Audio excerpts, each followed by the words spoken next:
Hello, good morning guys. Kasabong Luzon, Visayas, Mindanao.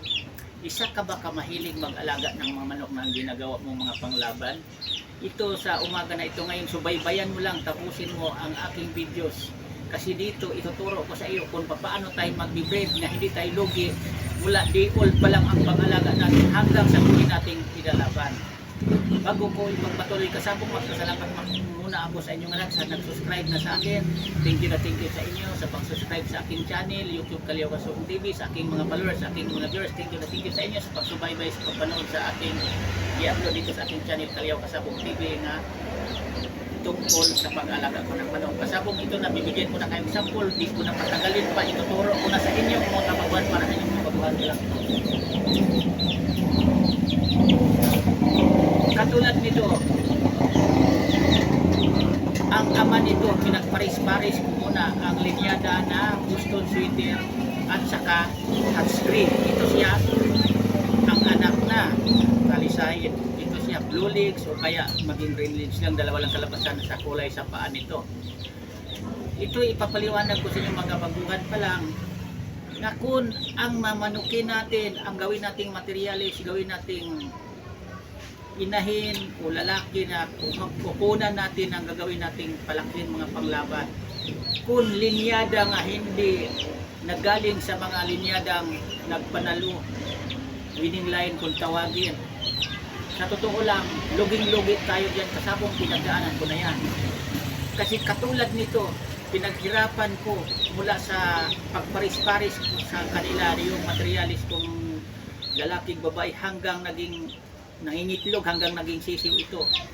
Palakihin ko, paabutin ko pa ito ng 2 taon bago ko ilalaban halimbawa. Sa katagal ng panahon, ilan na ang ginagastos ko nito. Sa loob ng 2 taon. Luging-lugi na ko niyan. Tapos pinadami ko ang linyada niyan. Tapos iniglalaban. Ilan-ilan lang ang manalo sa loob ng, palagay na natin 1 taon. Sa loob ng 1 taon, try na natin laban. Sa loob ng 1 taon, ang laki na natin ginagastos sa ating mga manok, lalo na kung napadami na natin. Tapos hindi pa natin kabisado ang isa kalinyada sa isa kamanok na talagang lamang ba sa panalo kaysa panalo pag isabak na natin sa labangan sa industriya, sa labanan sa laro sa manok. Kaya ang pinaka-importante talagang ituro, may advice ko sa inyong mga baguhan pa lang, tulad ko, ginagawa ko mismo yan. Kasi dati pinagdaanan ko na lagi ako sa talo kung kunti-kunti lang ang manalo na manok ko. Pero sa ngayon nakamit ko ang bumaliktad na lamang na ako sa panalo kaysa talo, sarili kong linyada ng manok, sarili kong breed palahin.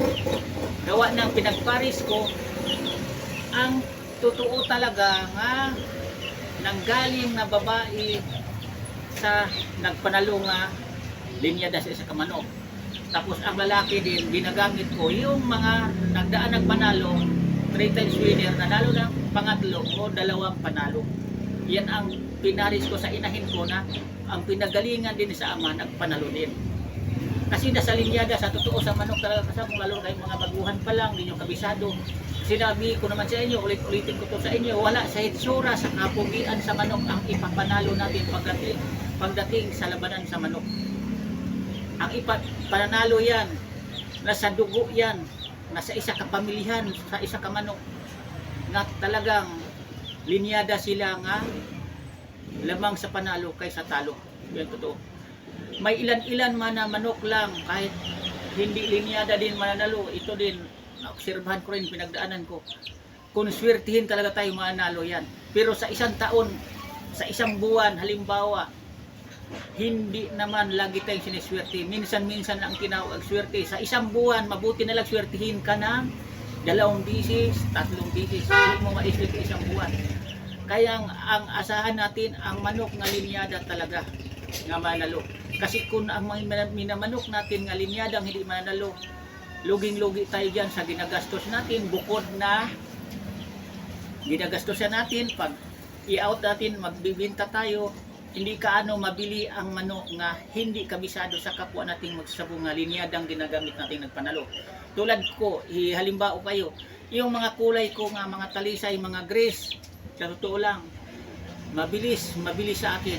Kahit ganito kadiol pasisiw pa lang, binibili na to kung gustuhin kong i-out ibibenta.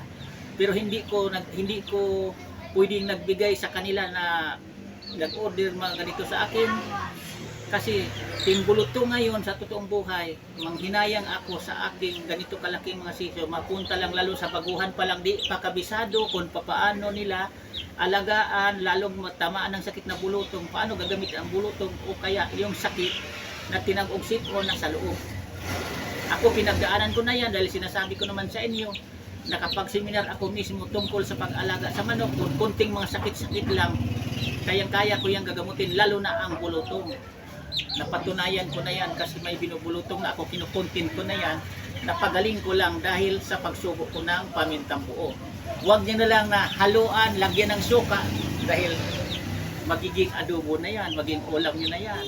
Yan lang. Pero dito sa mga quality linyadang minamanok natin, gamitin nating mga panglaban, hindi pwede itong haluan lang natin ng paminta at saka tuyo. Huwag natin gawing adobo, sayang na sayang. Kasi sa presyuhan pa lang nito, ang manok sa palengke, sa isang piraso nga sisiw, makabili ka na ng 2 pirasong manok sa palengke nga pang ulam-ulam lamang. Sa ganito lang kalaki ha, na sisiw. I-out ko to ibibinta, makabili na ko ng 2 piraso na manok pang ulam, pang palengke. Yan, ganun kasimple yung papaliwanag ko sa inyo. Kailangan susubuan lang sa pamintang buo. Tinuturo ko na yan. Pagaling ang ating alagang manok na panglaban. Yan lang ang totoo. Ginagawa ko mismo yan. Kaya kayong mga baguhan pa lang, subaybayan nyo lang ang aking mga i-upload mga videos dito sa aking channel, sa aking YouTube Kalyaw Kasabong. Kasi mayroon talaga kayong mapulot o matutunan sa kapanood nyo sa aking mga i-upload na video, sa aking mga pinagdaanan. Nisishare ko dito, binahagi ko sa inyong mga baguhan pa lang kung paano natin alagaan na mabuti, na mabilis masiglakihan ang ating mga alagang sisiw, na hindi maging bansutin, hindi maging sakitin, na ihanda natin, na gawin nating panglaban. Kasi sa manok na hindi sakitin, hindi nagdaan ng sakit sipon o bulutong na maglaki hanggang sa pwede nating ilaban, iyan ang malaking tsansya na makamit natin ang totoong sinasabing lamang tayo sa panalo kaysa talo. O, hanggang dito muna ako kasabong, bukas naman uli, iba naman topic ang ipapaliwanag ko sa inyo. Maraming salamat sa inyong lahat sa pagsubaybay sa aking channel. At saka sa hindi pa, please, kung magustuhan nyo ang i-upload ko mga videos, kung mapanood nyo, paki-subscribe din, paki-share para mapanood matay-abot natin sa ganung paraan sa ating kapwa na mga baguhan pa lang mahilig sa industriya sa labanan sa manok. Yan lang, maraming salamat ulit sa panonood. Thank you, bye.